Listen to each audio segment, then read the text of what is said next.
Ya. Tapi kita malah ada prodi baru ya nanti ya. Oh, itu aerial ya. Mungkin yang mendukung teknologi, ya, teknologi.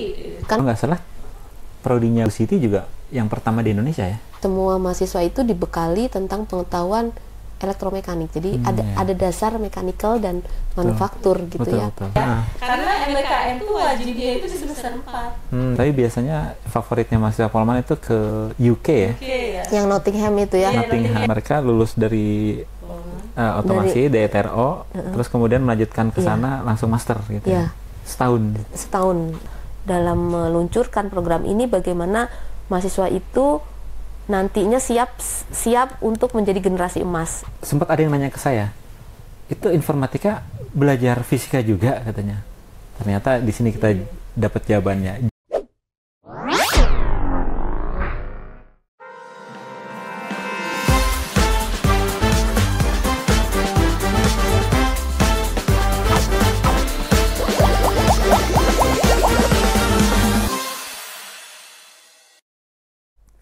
Selamat datang di Mekatronika. Pada episode kali ini kita kedatangan dua orang Sri Kandi yang saat ini menjadi ketua program studi di dua program studi yang ada di Politeknik Manufaktur Bandung, yaitu Bu Nuryanti yang merupakan ketua program studi untuk Prodi Teknologi Rekayasa Otomasi, dan juga Bu Siti Aminah yang merupakan ketua program studi untuk Prodi Teknologi Rekayasa Informatika Industri.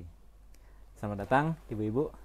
Terima kasih sudah berkenan hadir dalam acara Mekatronika ini. Terima kasih juga. Mungkin bisa dimulai dengan cerita dulu deh, Bu Nur sama Bu Siti. Kok bisa akhirnya menjadi dosen Polman gitu? Ini ceritanya dari mana gitu? Bareng ya kita ya. Jadi kita waktu ke Polman itu tahun 2009 akhir ya Bu ya. Desember itu bertiga, saya, Bu Siti, Pak Adit. Terima Musketeer berarti. Nah, ya Terima Musketeer itu sama-sama ya mendaftar, ada formasi gitu di jurusan teknik otomasi dan manufaktur, teknik mekatronika, manufaktur dan mekatronika ya, kita itu jurusannya. Ada formasi, waktu itu ketua jurusannya masih Pak Aris Budiarto.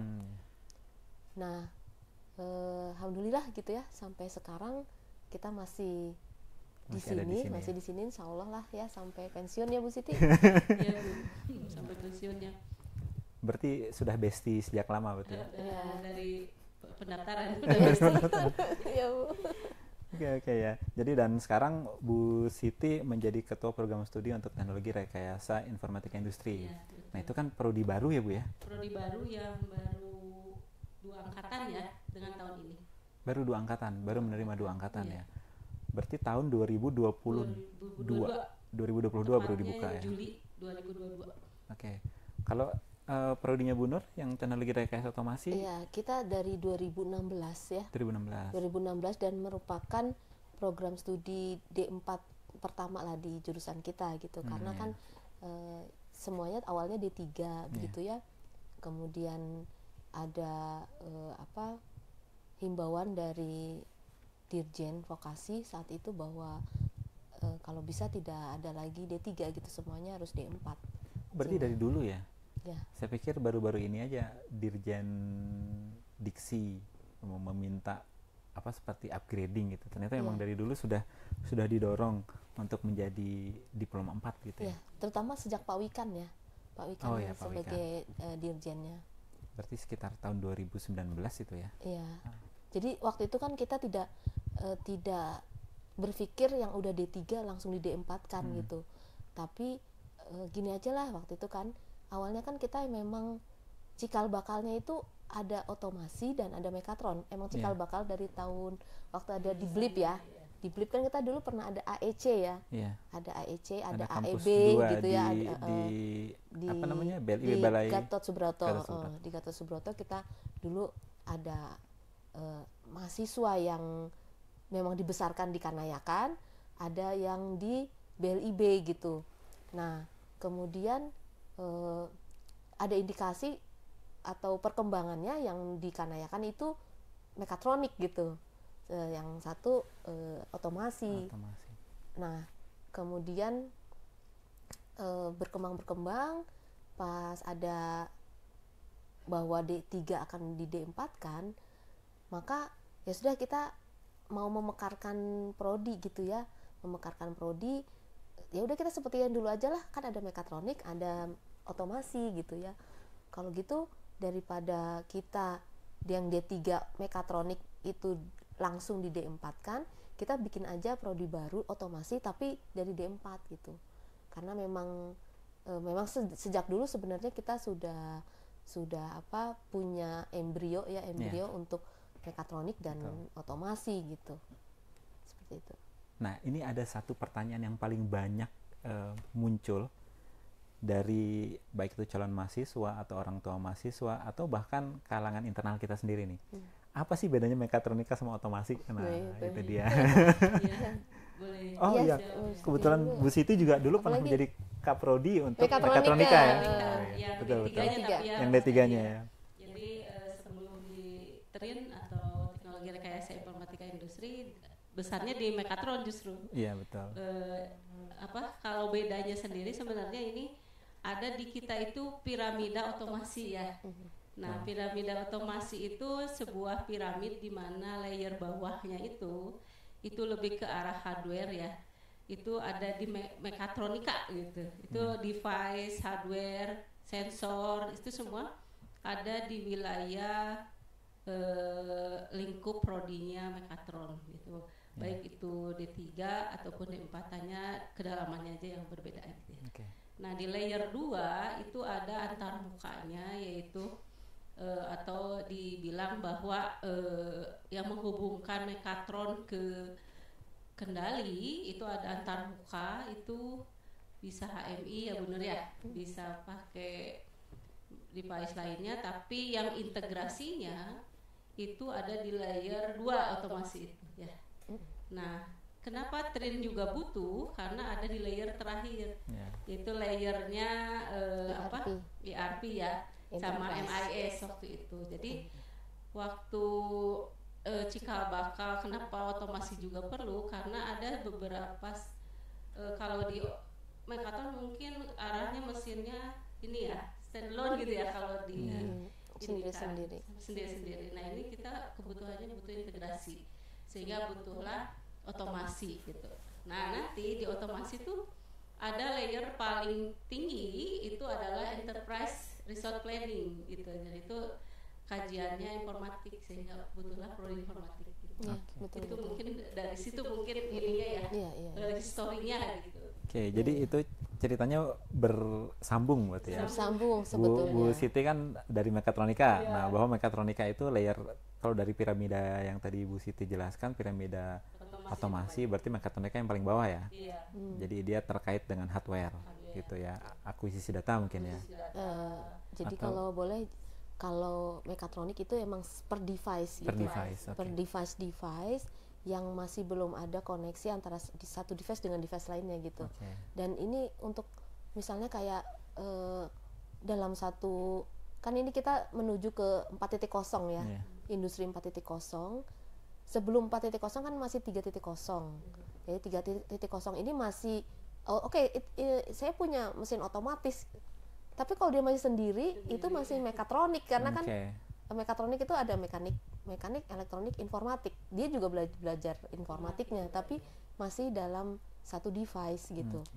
Nah, ketika dia sudah mulai berhubungan dengan device-device lain gitu ya, karena kan dalam satu sistem industri kita emang kalau bicara industrial, maka kita akan membutuhkan sesuatu yang terintegrasi. Bahkan dalam kehidupan sehari-hari saja gitu, misalnya kayak smart home gitu kan, bukan industri ya, tapi kan kita butuh komunikasi antar satu device. Misalnya kita punya lampu, kita punya kulkas, punya apa gitu ya, mesin cuci, itu bisa misalnya masing-masing terintegrasi dalam monitoring energi, atau mau kita apakan dari jauh rumah itu gitu, itu juga memerlukan integrasi. Nah, itulah otomasi hadir gitu ya, hadir di situ. Nah, Ibu Siti benar juga tadi enterprise, jadi ini lebih ke ketika manajemen ya,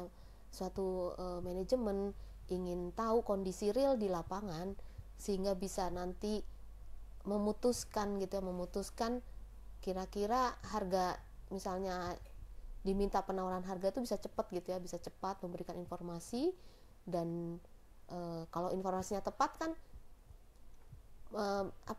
perusahaan nggak rugi gitu ya.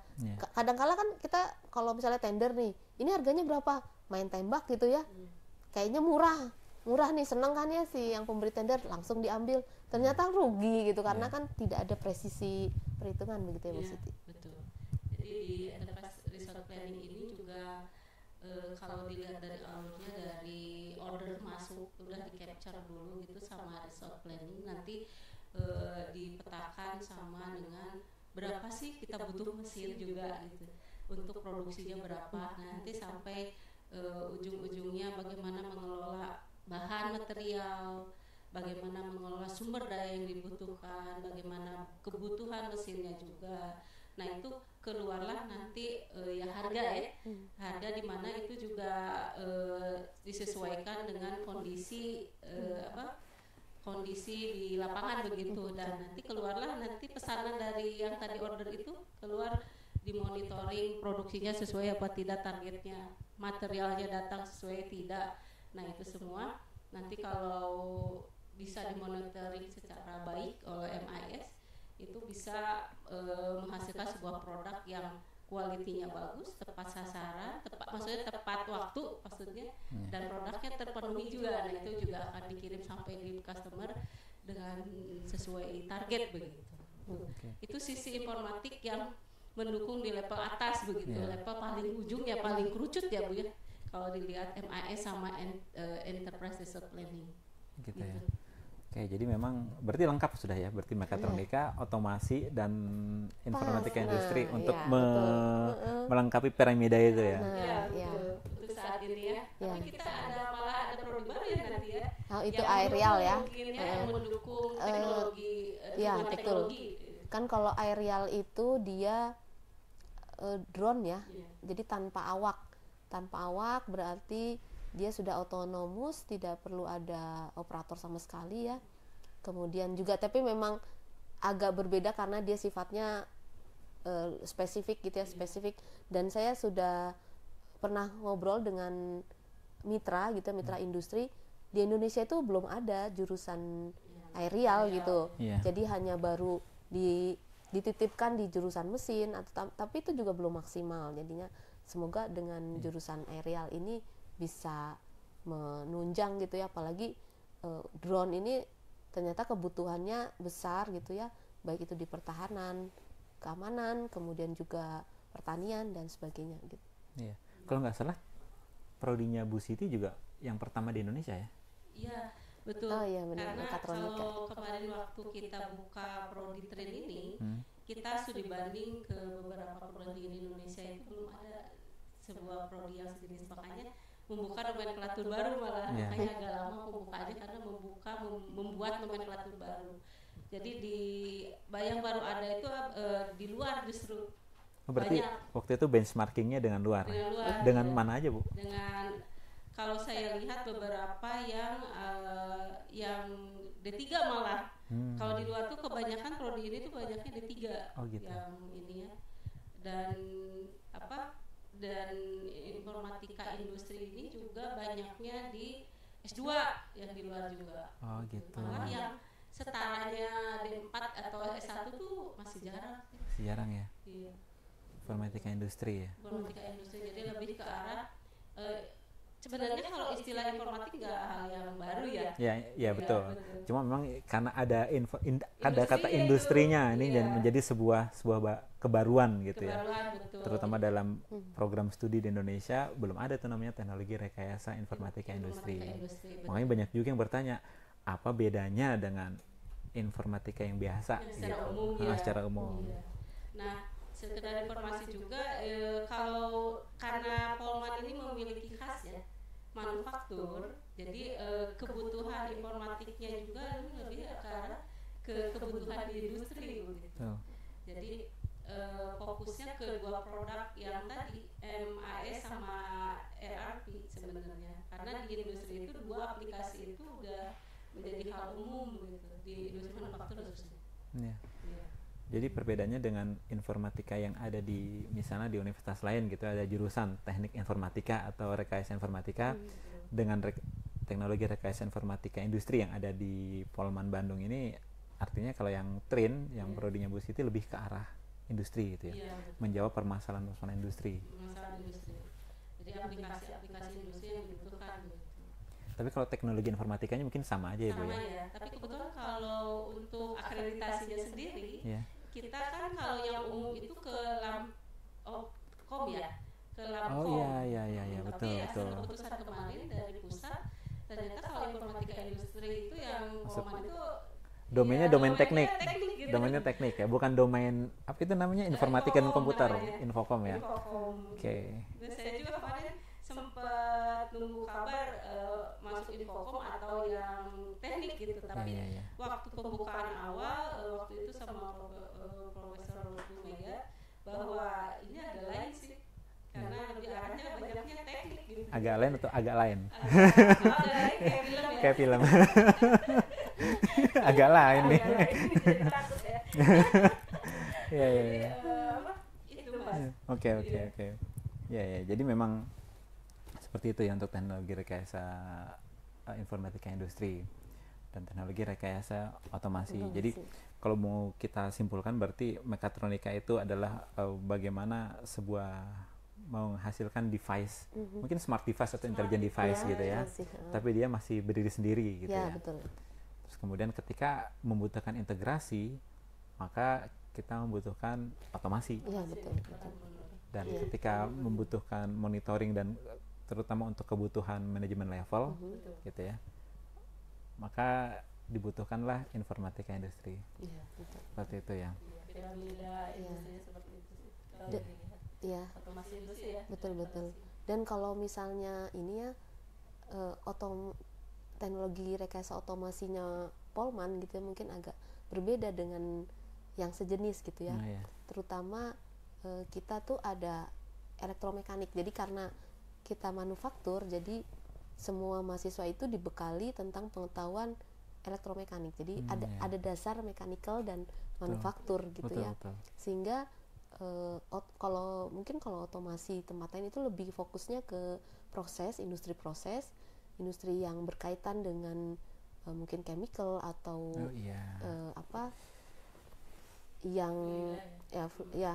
fluida. Nah, kita juga ada industri manufaktur gitu ya. Artinya misalnya packaging gitu ya, packaging atau hal-hal yang hard kayak kalau yang lain mungkin pakai piping ya, yang emang yang khas itu dari proses itu kita ada gambar tekniknya itu atau PNID itu ya, piping and instrumentation gambarnya itu. Tapi kalau kita selain itu kita juga punya gambar teknik gitu, gambar teknik misalnya pakai konveyor gitu ya, yang itu nggak dipelajari itu di tempat lain. Jadi di kita bagaimana automationnya juga konveyor, terus pakai pneumatik gitu ya, seperti itu gitu Mas Aji. Artinya ada irisan juga dengan mekatronik gitu ya. Ada pasti kita transisi dengan ada mekaniknya juga. Iya betul. Jadi tiga prodi ini nggak bener-bener terpisah secara hitam putih ya. Tapi ada transisinya ya Bu ya, ada irisan-irisannya begitu. Sulit ya, karena mungkin bisa saya tambahkan ada informatik, tapi belajarnya permesinan gitu. Iya. Karena itu jebola itu. Oh ya, di TRIN juga ya? Iya. Tetap ya anak meskipun judulnya teknologi rekayasa informatika industri, informatik, tapi tetap belajar mesin ya. Belajar mesin. Nah, ini menarik itu. Saya tuh kebetulan saya bukan dari, karena kan jurusannya nggak ada gitu. Jadi saya yang informatik murni lah. Murni itu mana ada coba yang anak informatik bisa gambar teknik. Iya. Dan bisa juga mengoperasikan mesin. Iya. Cuma di sini. Unik sekali kalau di sini. Iya betul. Jadi luar biasa, saya juga suka tanamkan ke mahasiswa. Ini paling unik kalau lihat di seluruh Indonesia itu belum ada, karena anak informatik tapi bisa memahami sebuah mesin dari awal sampai nanti integrasi sampai bikin softwarenya itu full gitu. All in berarti ya. All in gitu. Semua bisa gitu ya. Bisa. Walaupun mungkin di otomasi ada focusingnya ya. Fokus ada Ya, betul. tetap, cuma Tetap. kan ada transisinya lah. Betul. Jadi bagian informatik meskipun di dalam piramida itu dia yang paling puncak, tapi dia juga tahu gitu pekerjaan-pekerjaan dari level bawah gitu. Bisa kebayang lah meskipun mungkin tidak secara detail gitu ya, secara detail tidak di situ, tapi bisa tahu gitu. Ya, betul.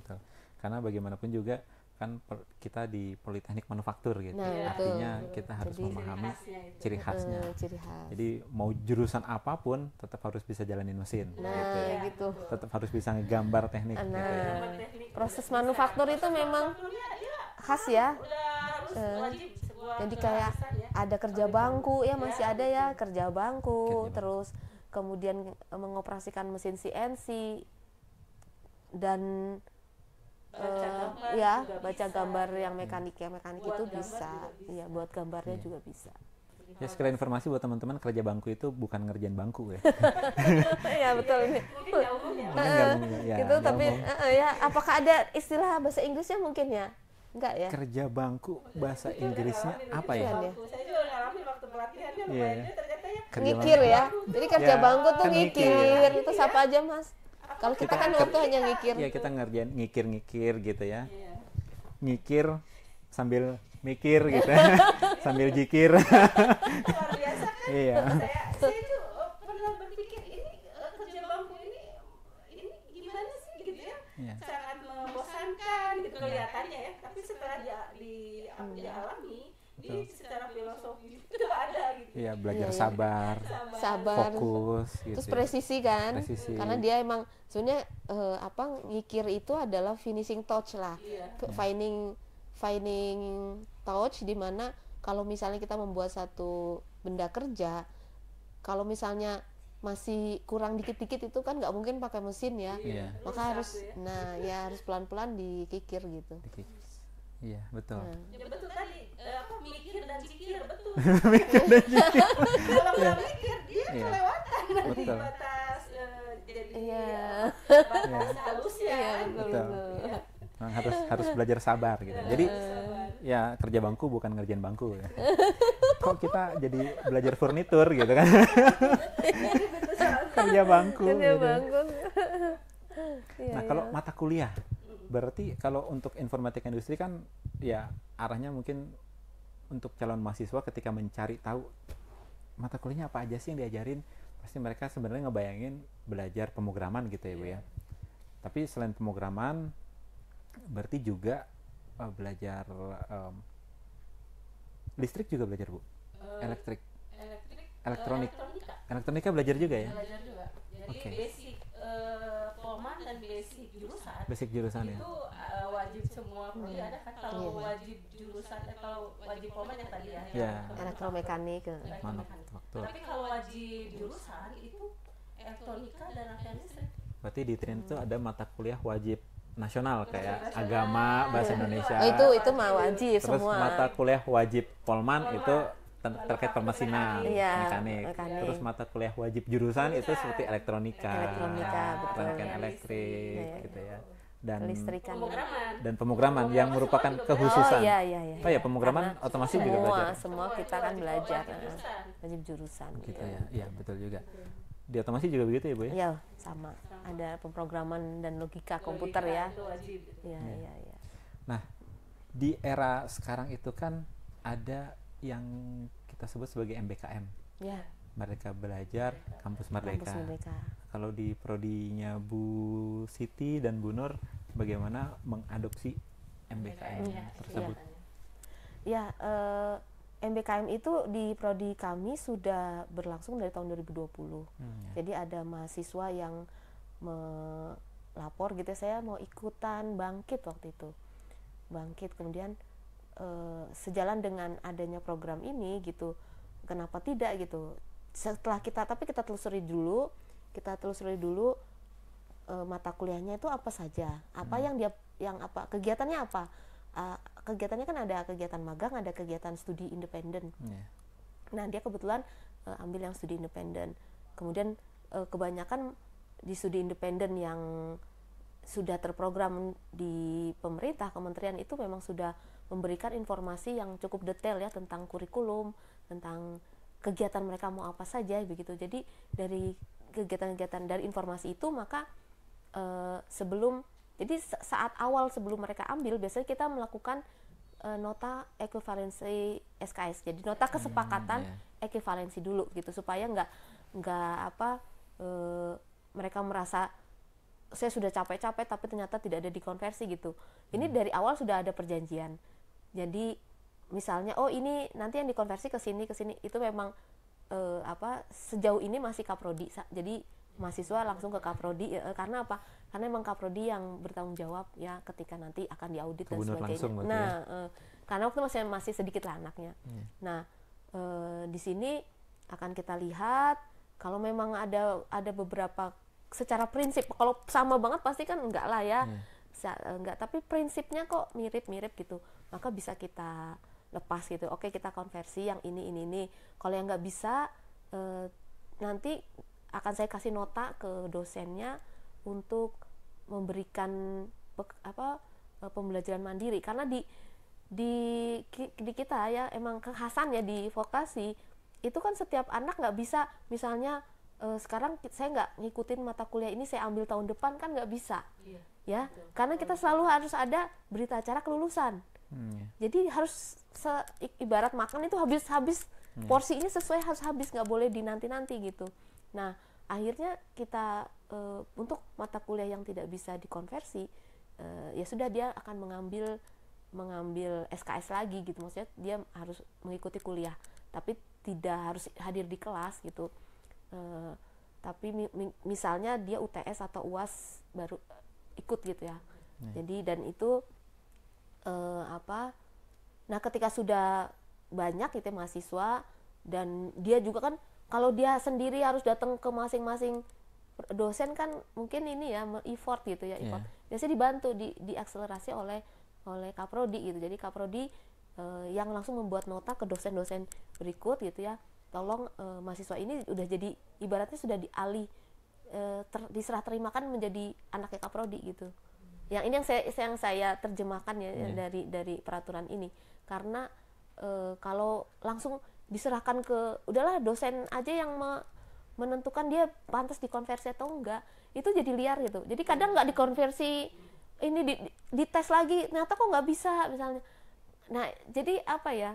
Padahal kan ini kita lihat substansinya gitu, substansinya bahwa MBKM itu tujuannya emang untuk mungkin ada visi mahasiswa itu akan menjadi pemimpin ya. Pemimpin itu kan nggak semua gitu. Jadi apalagi yang ikut MBKM juga nggak banyak, kebetulan di Polman ya nggak banyak. Karena itu tadi, karena aduh tantangannya SKS-nya jadi nambah nih kalau nggak bisa dikonversi kan. Jadi nggak semua anak juga yang mau dan yang akhirnya mampu menghadapi situasi seperti itu gitu ya. Nah kelebihannya kalau SKS-nya makin banyak kan dia bisa tetap lulus tetap tepat waktu gitu. Jadi beberapa hampir sebagian besar mahasiswa MBKM kami memang tetap lulus tepat waktu karena itu tadi gitu. Jadinya ya untuk ini kami mendukung juga ya MBKM. Kemudian juga sebetulnya Polman itu sudah melakukan MBKM sejak lama ya Bu ya. Lama banget dari awal karena kan kita punya namanya PPI ya, program praktek industri. Itu kita mengirim mahasiswa itu sampai 1 tahun ya, ada yang 1 semester, ada yang 1 tahun gitu ke industri dan itu full kerja di sana. Tapi kita terjemahkan sebagai mata kuliah ya Bu ya, mata kuliah. Jadi bukan SKS magang sekian, bukan SKS magang nilainya A 6 SKS atau 20 SKS enggak, tapi kita terjemahkan ke dalam beberapa mata kuliah ya. 4 sampai 5 ya Bu. Ada mata kuliah produksi, pengelolaan alat dan bahan, supervisi, kemudian perawatan gitu ya. Jadi mereka tetap ada frame gitu ketika bekerja, nggak hanyut pada pekerjaan produksi di sana gitu, di industri saja, tapi kamu punya frame ini gitu ya. Gitu. Jadi itu adalah mata kuliah atau aktivitas-aktivitas yang dijalani pada saat maka program magang. Iya, yang sebenarnya bisa juga kita klaim MBKM sebetulnya ya, MBKM betul. mandiri namanya, di mana kita sudah ke industri, bahkan industri sudah melibatkan mereka pada proyek-proyek industri real ya Bu ya, iya betul, ke customer, kemudian juga sampai mereka punya kontrak kerja, kemudian dapat uang saku, itu sebagai implikasi bahwa memang mereka serius mengajak mahasiswa kontribusi, karena nggak semua industri juga mau gitu ya. Bagaimana tanggapan industri terkait dengan program magang? Ini cukup lama ya, setahun. Sedangkan kalau di tempat lain biasanya magang 3 bulan gitu ya. Iya betul. Paling lama 1 semester. Ini Polman magangnya setahun. Lama banget. Setahun. Polman kan punya misi dulu waktu awal itu 321 kan. Iya 321. Iya, 3 semester di kampus ya. Di kampus, di awal. 2 semester di industri, 1 semester di masuk lagi. Iya. Jadi emang 321 itu ya berlaku buat di seluruh prodi Polman. Jadi ya harus diikuti. Betul. Gitu. Ya, dan memang sebetulnya ini suatu simbiosis mutualisme juga. Kalau misalnya memang industri merasa mereka itu ada peak season ya, peak season di mana banyak orderan. Kalau mereka mau nerima karyawan, mungkin juga mereka harus memikirkan jangka panjang gitu ya. Dengan hadirnya mahasiswa yang hanya term gitu, dan sesuai dengan sifat mereka yang punya orderannya juga term-terman, tidak continue gitu ya. Ini match. Jadi yang mengerjakan biasanya mahasiswa gitu, dan atau industri-industri yang punya keinginan untuk mengotomatisasikan pabriknya misalnya. Itu kan tidak masuk ke alur produksi mereka ya, tidak masuk ke alur rutin, tidak rutin mereka harus. Tapi ini suatu pengembangan. Nah, pengembangan engineering ini biasanya kan orang-orang atau SDM di engineeringnya itu kayaknya nggak banyak gitu, nggak banyak, karena memang biasanya engineering mereka tuh kan hanya untuk maintenance kadang juga pakai vendor aja, panggil orang gitu ya.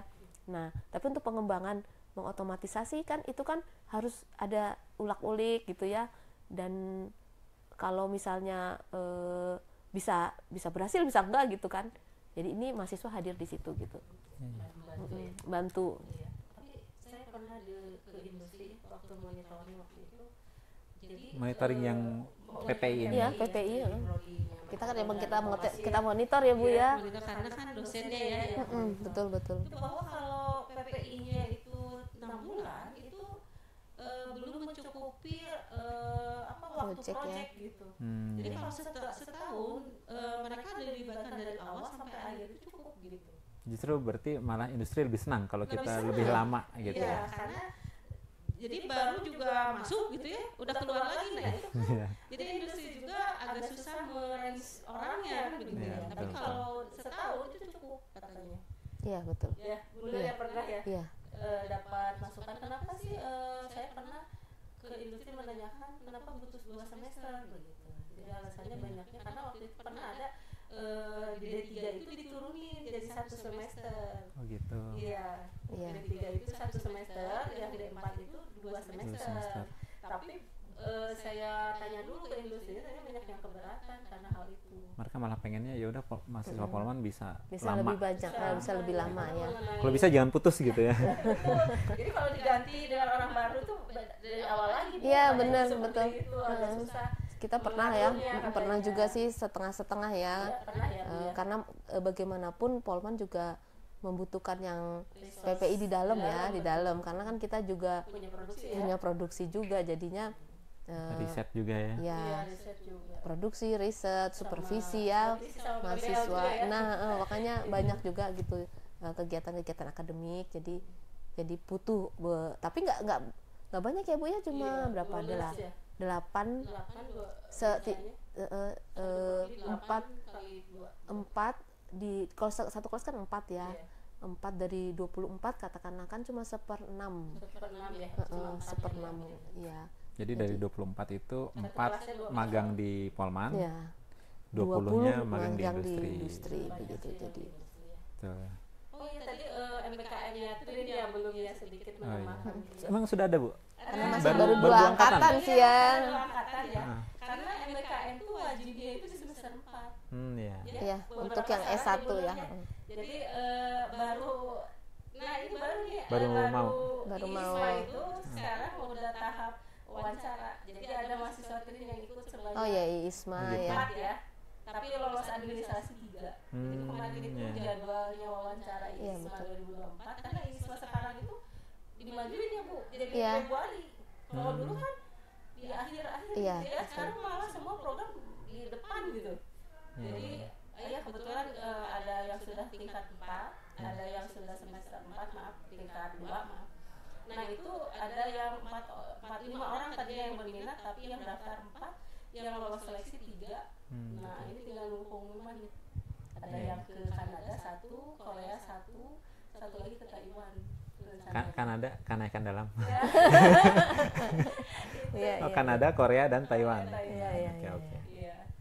Itu juga sama untuk pengaturannya nanti ada konversi mata kuliah juga. Iya begitu. Jadi guru sama otomasi karena udah lebih lama tahun ini. Iya udah. Iya betul. Meskipun untuk yang MBKM tahun ini otomasi nggak ada mahasiswa yang nggak ada. Bukan di ISMA yang MBKM Kampus Merdeka. Kalau ISMA banyak. Iya 7. Masih sama juga yang masih tahap wawancara ya. Untuk yang MBKM sendiri TRMU juga ada ya. TRMU malah ada yang tahun ini ya MBKM Kampus Merdeka, TRMU 1 yang banyak mekanik ya, jurusan manufaktur itu banyak yang MSIB. Yang MSIB ya. Oke. Tapi minat mahasiswa Polman untuk bergabung ke ISMA itu makin lama makin besar ya. Iya, betul. Kebetulan juga di Trin ini saya juga lagi menghimbau di Trin. Kebetulan alhamdulillah Trin dapat pendanaan kompetitifan tahun 2024. Wih, selamat. Dan kita harus memberikan pelatihan ke mahasiswa yang mau MBKM untuk kursus bahasa Inggris. Kursus bahasa Inggris ya. Kursus bahasa Inggris dan sertifikasinya. Oh ya, karena mereka harus berbahasa Inggris ya. Meskipun misalnya ke Taiwan juga di sana bahasa Inggris ya. Syarat kemarin juga TOEIC ya. 600 TOEIC-nya ya. TOEIC atau Duolingo ya Bu ya. Kemarin pakai TOEIC ya. Nah, saya juga lagi ini gencar ke mahasiswa. Siapa nih yang mau ikutan MBKM bisa daftar ke Ibu untuk dikursuskan dulu gitu. Ada sekitar 21 orang, lumayan ya, hampir satu kelas sih. Tapi biasanya favoritnya mahasiswa Polman itu ke UK ya? Yang Nottingham itu ya. Nottingham yang itu ya, kemarin Selena ya. Nottingham. Tapi ada juga yang Taiwan gitu ya. Kalau kita emang kebanyakan Taiwan sih. Taiwan ya. Yang ini soalnya udah ada sama Taiwan. Kemudian MOU dengan Taiwan di luar MBKM atau di luar ISMA itu juga ada kerjasama dengan NCUT Taiwan gitu ya. Jadi kita rutin itu tiap tahun ada mahasiswa yang ke sana gitu ya, pertukaran pelajar. Ada juga yang S2 fast track gitu. S2 fast track ya? Iya, S2 fast track. Iya, otomasi ya, mulai udah ada ya sama. Iya, di kita ada ya Salpa. Artinya mereka lulus dari otomasi DTRO, terus kemudian melanjutkan ke sana langsung master gitu ya. Setahun. Jadi cuma memang dua semester akhir ya terakhir, jadi semester 7 dan 8 di sana full di Taiwan. Di Taiwan, tapi mereka memang tidak mau mengeluarkan ijazah untuk D4 gitu ya, mereka enggak, karena mungkin mereka tahunya ini kan S2 fast track jadi langsung gitu. Jadi ijazahnya S2. Padahal kan kita inginnya supaya aman kan tetap aja punya ijazah S1 gitu, D4. Jadi akhirnya untuk jalan tengahnya mahasiswa itu tugas akhirnya, mereka kan nggak ada tugas akhir tuh, karena saya nggak tahu apakah karena fast track nanti tugasnya tersekalian pas S2 gitu ya. Karena tidak ada, akhirnya kita bimbing dari Indonesia gitu. Jadi mereka tetap mengerjakan tugas akhir, apa yang proyek yang bisa buat tugas akhir di sana, bimbingannya sama di Indonesia. Sama di sana juga ada, tapi pembimbing tidak resmi ya, jadi pembimbing di belakang gitu. Oke, berarti dengan S2 Fast Track ini dengan waktu 5 tahun mereka sudah master berarti ya? Ya, harusnya seperti itu. Ya. Oke, menarik. Ya, ISMA mungkin untuk teman-teman, ISMA itu adalah program student mobility ya, student mobility mahasiswa Indonesia ke beberapa tempat di luar negeri, beberapa kampus, ada kampus host kita sebutnya ya. Di luar negeri ada UK, Jerman, baik itu di negara-negara Eropa, Kanada, US dan lain sebagainya gitu. Ya, tadi sempat tersampaikan terkait PBL. Ya, PBL ya, menarik PBL lagi nih. Nah, itu menarik lagi gitu. Jadi mungkin ya Bu Siti Trin udah. Kalau di Trin belum ada. Ya. Trin itu udah nanti ya. Tim project ya. Masuknya kategorinya tim yang project. Jadi masih satu parsial ya. Masih per mata kuliah ya. Per mata kuliah. Jadi setiap mata kuliah itu ada projectnya. Oke. Jadi masuknya ke kategorinya tim project. Tidak berbeda dengan yang PBL. Jadi kalau ya betul. Sebenarnya project based learning itu kan program baru ya, GRACE loh, tahun 2022. Kadang orang mengartikan loh, bukannya saya udah pernah emang seperti itu, pasti ada projectnya beda PBL. Yang dimaksud di Perdirjen 27 tahun 2022 itu PBL-nya ini sudah pertama menyangkut berbagai mata kuliah, ya berbagai mata kuliah, projectnya real, ada customernya. Jadi ada customer. Harus ada customernya. Harus ada customer. Oke. Jadinya nanti customernya ini sebagai manajer proyeknya. Kemudian mata kuliah itu kan ada pengampu juga ya. Waktu itu juga menempatkan antara pengampu sama manajer proyek itu seperti apa sih gitu ya. Menyandingkannya. Akhirnya kita gini, pengampu itu adalah yang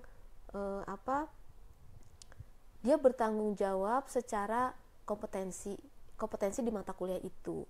Manajer proyek adalah yang bertanggung jawab kelangsungan proyek. Karena gini, dan ini juga simbiosis mutualisme antara berbagai pihak. Jadi semua harus diuntungkan ya. Jadi mahasiswa kan jadi mengerjakan proyek nih. Karena mengerjakan proyek ada customer. Ada customer artinya customer ini yang biasanya juga yang membiayai proyek itu gitu ya. Membelikan komponen dan sebagainya. Jadi mahasiswa kalau dulu sebelum ada PBL kan mereka mengeluarkan biaya sendiri untuk dan proyeknya itu kan pecah-pecah. Misalnya mata kuliah A, mata kuliah misalnya PLC, ada proyek tapi proyeknya yang menyangkut tentang PLC saja. Dan itu mereka biasanya mengeluarkan dana ya meskipun kelompok untuk bikin plan. Terus kemudian ketika mereka mata kuliah lain, mata kuliah microcontroller misalnya, juga mereka punya proyek lagi, mengeluarkan dana lagi.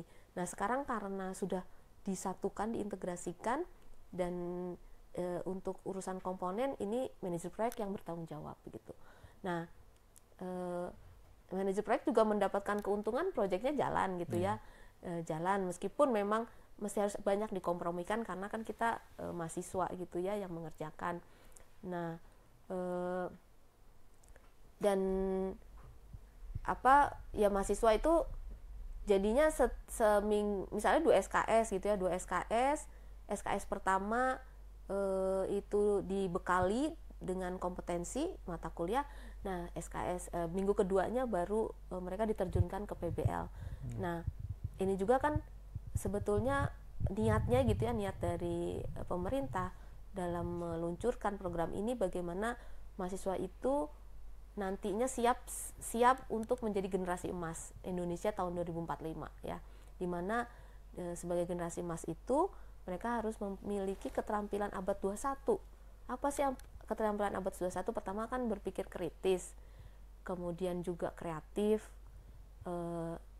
kemampuan mencari solusi, kolaborasi gitu. Kolaborasi ini 4. Karena kan emang kalau saya ngobrol sama Gen Z ya, mahasiswa, mereka ternyata ada ketakutan sendiri, lapangan pekerjaan mereka akan diambil alih oleh robot ya, oleh AI gitu ya. Saya bilang makanya supaya kalian tidak tergantikan oleh robot atau AI, maka kalian punya keterampilan abad 21 ini gitu. Dan ini semoga dengan PBL bisa bisa diasah ya kemampuan tersebut. Karena kan mereka sekarang coba dikasih problem nih, kamu bikin project ini, coba untuk project ini kamu apa sih yang perlu dilakukan gitu ya, emang terkait dengan mata kuliah yang sudah dibekali lah gitu. Nah kemudian mereka yang awalnya, kita emang ada kelemahan ya Mas, kelas asal sama satu angkatan aja ya, itu antara kelas A sama AEB 1, AEB 2 itu juga kadang nggak secara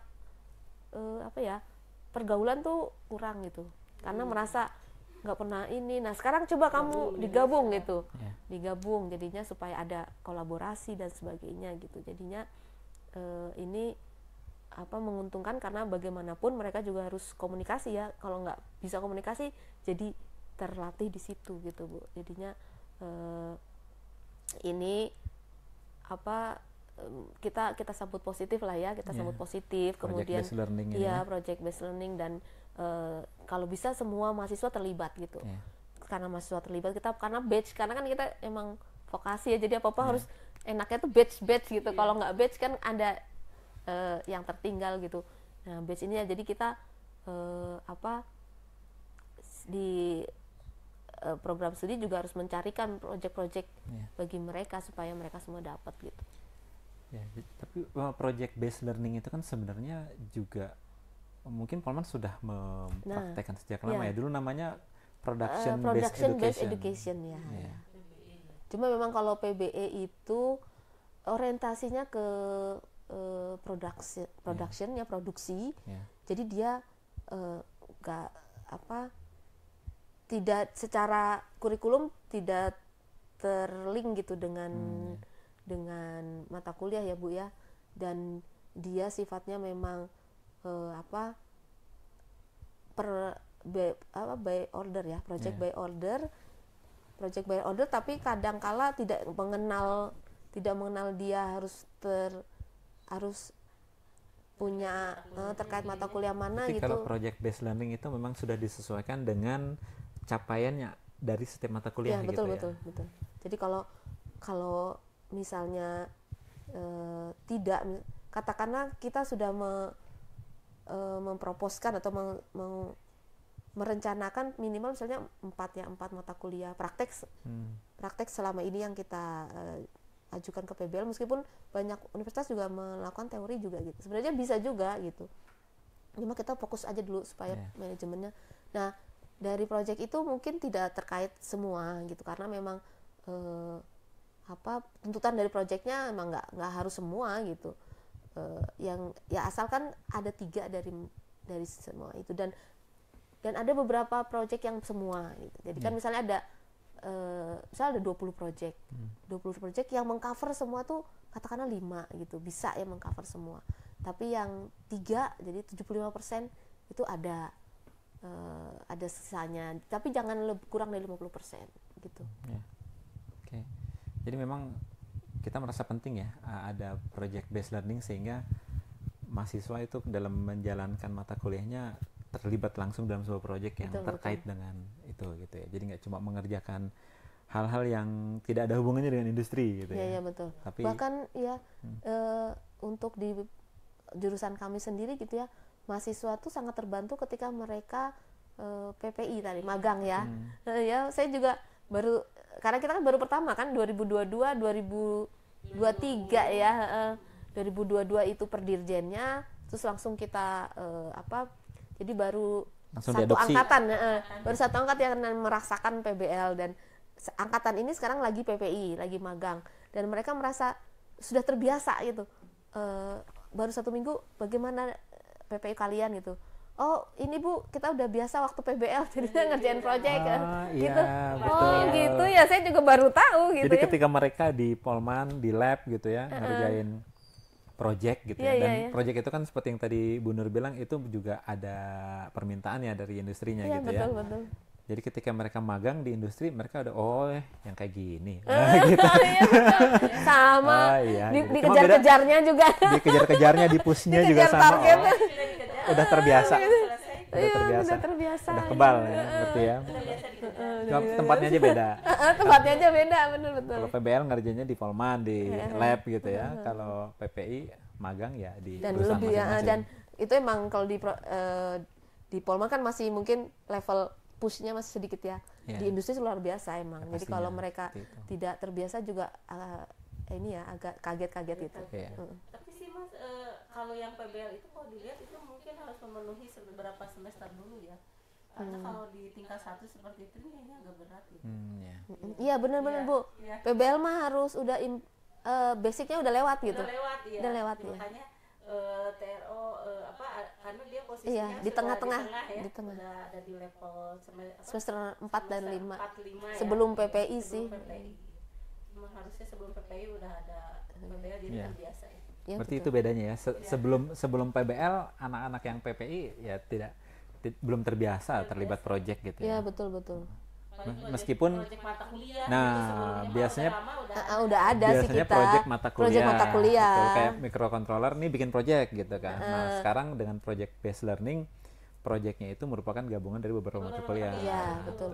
Kayak sekarang juga misalnya kan ada microcontroller, terus kemudian ketika dia mau melakukan monitoring pakai website, berarti kan terkait praktek lain antarmuka, ya pemrograman dan aplikasi gitu ya. Jadi emang PBL itu bisa dilakukan juga harus memenuhi syarat juga ya. Ada di tingkat berapa? Makanya mungkin kenapa MBKM juga memiliki syarat ya. Dia harus melewati 4 semester dulu. Mungkin di sananya biar supaya bisa lebih siap ya Bu. Gitu Iya, betul. Nah, kalau PBL itu berarti ada mitranya. Nah, kemitraan dengan industri itu bagaimana di prodi misalnya Trin atau TRO? Ya. Kalau kemarin ya Polman kebetulan menguntungkan ya. Kalau Polman banyak sekali karena kita dibantu juga PPI kan sama Polmannya sendiri ya. Mitranya dicarikan gitu ya, udah ada MOU-nya gitu. Nah, tapi ada beberapa yang kebetulan di Trin itu prodi baru, jadi mitranya ini diawali banyaknya yang program MM. Iya, jadi mitranya itu dari penelitian dosen dulu yang dengan mitra gitu. Bisa ya. Iya, karena kan memang PBL itu ada 4 prioritas ya. Jadi untuk mitra yang pertama itu adalah mitra yang ada dampak secara ekonomi bagi perguruan tinggi. Kemudian yang kedua adalah mitra yang meskipun tidak berdampak ekonomi tapi berdampak pada reputasi, misalnya prestasi. Ya, UKM misalnya, UKM juga boleh sebetulnya tuh menitipkan ya, misalnya UKM robotik atau UKM otomotif yang mau tanding apa gitu ya, bisa selama memang nyambung dengan mata kuliah kita bisa adopsi gitu ya. Itu prestasi. Yang ketiga untuk pengembangan lab gitu ya, jadi penguatan perguruan tinggi. Baru yang keempat sebenarnya penelitian. Nah ini memang ada semacam seninya juga ya mengatur PBL ini, karena industri kadangkala untuk yang di top ini ya, yang prioritas pertama itu kadangkala mereka ingin cepat, sedangkan kita tuh kan karena masih integrasi dengan sistem pembelajaran dan kita nggak mau anak-anak tuh jadi mata kuliah lain jadi terbengkalai, kan tetap masih punya mata kuliah lain gitu ya. Jadinya nah ini perlu strategi gitu. Nah sejauh ini memang untuk yang murni pesanan yang harus cepat memang tidak di PBL kan, itu di PBE kan. PBE kan yang harus cepat, sebulan terus beres gitu ya.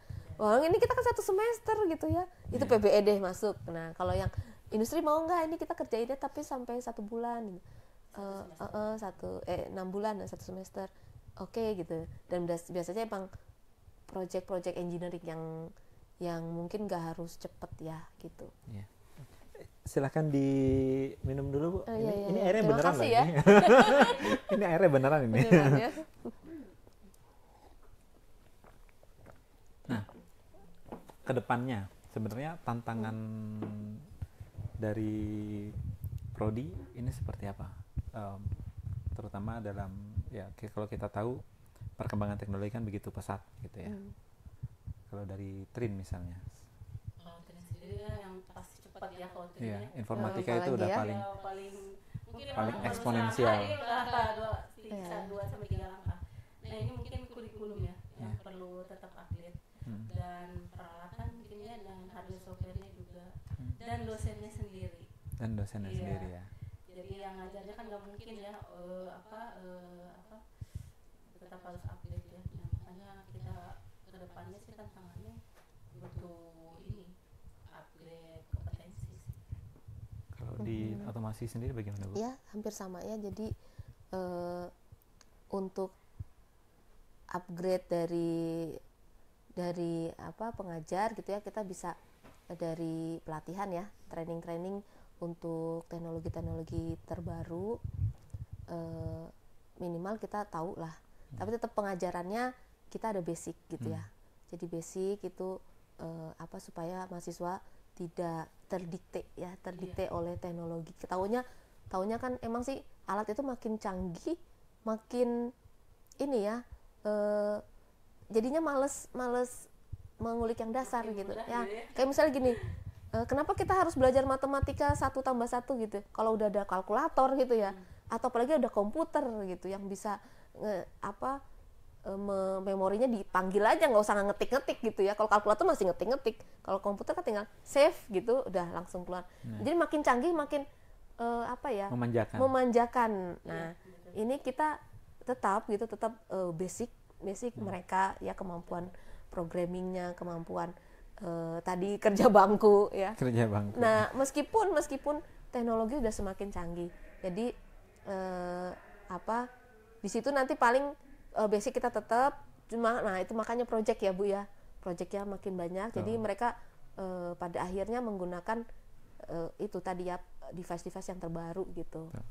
Jadi keterlibatan di project based learning juga salah satunya supaya up to date juga ya. Betul. Karena kebutuhannya pasti kan industri kan maunya yang baru misalnya ya, apalagi kita betul. ini belajar vokasi ya, betul. Ya, lalu saran-saran nih dari Bu Siti sebagai Kaprodi Teknologi Rekayasa Informatika Industri dan Bu Nur sebagai Kaprodi Teknologi Rekayasa Otomasi kepada misalnya calon mahasiswa baru. Kira-kira gimana sih untuk bisa sukses studi di Trin dan otomasi gitu ya? Ya, sebenarnya gini ya, basic science-nya dulu ya. Jadi fisika matematikanya kuat dulu gitu ya, karena kita mau nggak mau gitu ya, nggak mau itu banyak menggunakan tools basic science gitu. Nah, bagi yang mungkin background sekolahnya kurang bisa belajar sendiri gitu ya. Bisa belajar sendiri karena memang sih secara sistem kan mereka tidak dituntut ya. UTBK itu kan kalau nggak salah kan nggak ada mata kuliah, nggak ada pelajaran gitu ya, tapi lebih ke logika gitu. Nah, kadang-kala gitu akhirnya diabaikan tuh yang bidang studi gitu. Ini bisa lah kalian tetap belajar gitu, meskipun mungkin gurunya nggak datang gitu ya. Ada sih beberapa mahasiswa yang cerita, Bu, saya fisika gurunya nggak pernah datang gitu ya. Ya sudah, kalian belajar sendiri karena di sekarang itu ya platform belajar tuh banyak ya. YouTube bertebaran. Kalian tuh hidup di era yang terbuka gitu ya. Buku terus apapun ada gitu. ChatGPT ya. Jadi udahlah, ya YouTube lah yang ini ya. Jadi itu yang menjadi kalau emang supaya kalian itu nggak bisa lancar gitu ya untuk di Polman ya, terutama di jurusan kita ya Bu ya, seperti itu. Iya. Kalau di Trin ada fisika juga Bu, basic science sama ya? Wajib negara itu tadi. Iya. Fisika, matematika. Basic science ya Bu. Akreditasi karena kan itu mekanik aja ada, apalagi fisika. Karena kan akreditasi internasional ya Bu. Iya. Kalau kita mau internasional deh kan kita visi kan ya. Kan kita punya visi itu ya, visi Polman juga kan visi internasional ya. Jadi kita ngikut visinya Polman. Nah itu menyaratkan gitu basic science itu sekian persen gitu ya. Jadinya kita harus ngikutin ya. Iya, jadi 10% ya kalau nggak salah ya Bu, minimal ya. Jadi fisika, matematik justru ini ya kendalanya di Polma ya, kalau di Polma tuh banyak yang di tingkat 1 itu banyak yang bermasalah di mata kuliah itu. Basic science. Jadi kalau bisa sih emang betul kata Bu Nur, basic science-nya dibenahi dulu ya. Basic science-nya. Walaupun nanti misalkan merasa kurang tapi ternyata masuk Polma, nah itu sebaiknya sih sikap soft skill juga itu jadi penting, karena di Polman itu orang pintar sendirian itu akan lebih susah bergerak dibanding orang yang sedang tapi bisa bergaul gitu. Jadi artinya akan ketinggalan gitu ya kalau sendirian. Jadi kalau di Polman sebenarnya harusnya belajarnya itu kolaborasi ya, bersama gitu, maksudnya nggak merasa sendiri, jangan merasa sendiri. Itu skill abad 21 juga kan Bu ya? Ya betul, Mampu berkolaborasi. Nah itu. Karena kalau di Polman kebanyakan pintar tapi sendirian itu akan susah dibanding kalau yang biasa tapi dia istilahnya bersama gitu ya, sama teman-temannya bareng, itu lebih maju gitu, karena dia tidak merasa sendiri, banyak dibantu. Ya, basic science. Karena sempat ada yang nanya ke saya, itu informatika belajar fisika juga katanya. Ternyata di sini kita dapat jawabannya, jangankan fisika, mekanik aja belajar gitu ya. Betul. Wajib. Oke. Nah, terkait akreditasi internasional Bu, untuk TRO itu gimana ya? Akan menuju ke sana ya? Ya kita semua ya. Cita-citanya kita semua biar ya. kita terrekognisi secara internasional. Meskipun kita juga sudah punya kerjasama internasional ya. Iya. Karena memang itu tadi ya, visi kita mau ke sana gitu ya. Alangkah baiknya kalau kita terakreditasi internasional, sehingga ketika lulusan itu ingin berkiprah karir di internasional langsung, oh iya ini sudah terakreditasi, jadi kedengeran gitu ya. Nah ini memang butuh persiapan panjang gitu ya, butuh banyak persiapan panjang. Salah satunya tadi itu basic science-nya harus disesuaikan, dikuatkan gitu ya. Kemudian juga manajemen dan format semuanya itu kan nanti banyak sekali yang harus rapi lah begitu. Gitu. Satu lagi mungkin kalau di Polma juga menjadi ciri khas ini itu sertifikasi. Sertifikasi. BNSP. Jadi mahasiswa yang lulus itu juga harus disertakan sertifikasi BNSP-nya ya. Jadi mereka juga memiliki bukti kompetensi yang di luar ijazah gitu ya.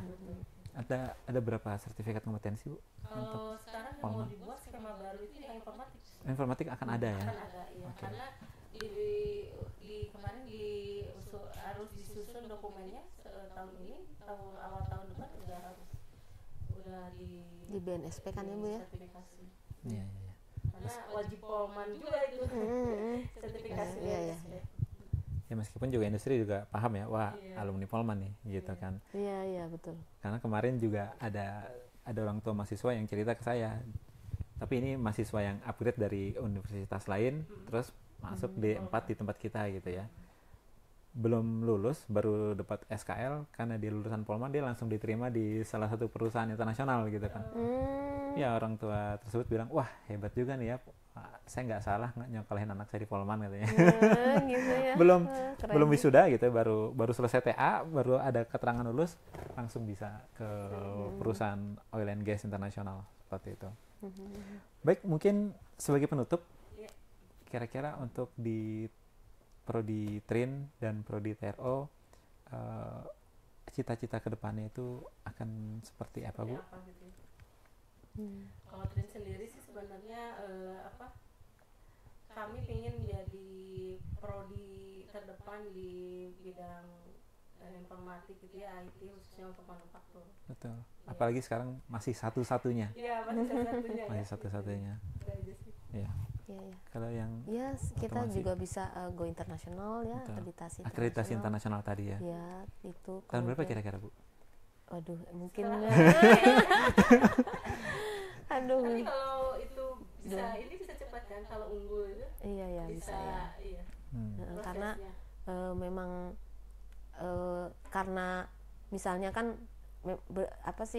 untuk akreditasi internasional itu emang nggak mudah ya, pekerjaan panjang, karena ya 3 tahun sebelumnya itu sudah bisa membuktikan bahwa sudah menerapkan gitu. Nah itu yang harus hal-hal dokumentasinya harus itu dokumentasinya gimana, soal-soalnya harus ibaratnya itu kalau dibilangnya rekonstruksi ya. Jadi ibarat orang udah terpendam, udah jadi tulang belulang. Iya kan? Udah tulang belulang, disatuin, direkonstruksi supaya jadi ini kan utuh gitu. Nah, itu yang tantangan tersendiri ya. Cuma kita tetap tetap bermimpi itu, kemudian juga bermimpi mahasiswa-mahasiswa kita di dunia industri terdepan juga. Jadinya tidak hanya pendidikannya tapi lulusannya juga seperti itu. Betul. Ya sebenarnya akreditasi internasional itu kan untuk menambah rekognisi ya, meskipun kita juga sudah mendapatkan pengakuan gitu ya. Baik, dan intinya apapun itu yang penting kita terus bertumbuh gitu ya. Terus bertumbuh karena mungkin nanti juga Trin tidak akan menjadi satu-satunya lagi, bisa jadi nanti kampus lain mengikuti. Seperti dulu mekatronika kan pertama kan, kita pertama. Terus Trin juga yang pertama. Nah sekarang muncul banyak mekatronika, kita juga harus punya positioning gitu ya. Nah Trin juga suatu saat juga harus punya nih positioning gitu ya. Seperti itu, dan ya intinya cita-cita kita untuk menghadirkan generasi emas dan Mbak. Mas dan Mbak, kan yang perempuan Mbak berarti. Laki-laki emas, supaya Indonesia bisa menjadi negara maju. Betul, kita punya cita-cita menjadi negara maju dengan kekuatan ekonomi yang besar gitu ya. Di tahun 2045 itu katanya Indonesia akan menjadi kekuatan ekonomi besar ketiga dunia gitu ya. Mungkin suatu saat akan menjadi yang ke-1, dan itu tidak lepas dari peran ibu-ibu gitu ya, sebagai dosen yang apalagi di bidang yang memang lagi sangat mendukung percepatan pertumbuhan ekonomi gitu ya, manufaktur dan otomasi seperti itu. Baik, Bu Siti, Bu Nur, terima kasih atas kedatangannya. Sama-sama Mas. Insya Allah nanti mungkin bisa kita undang lagi. Baik, terima kasih atas kehadirannya. Teman-teman, demikian Mekatronika edisi kali ini. Kita jumpa lagi pada edisi berikutnya. Terima kasih.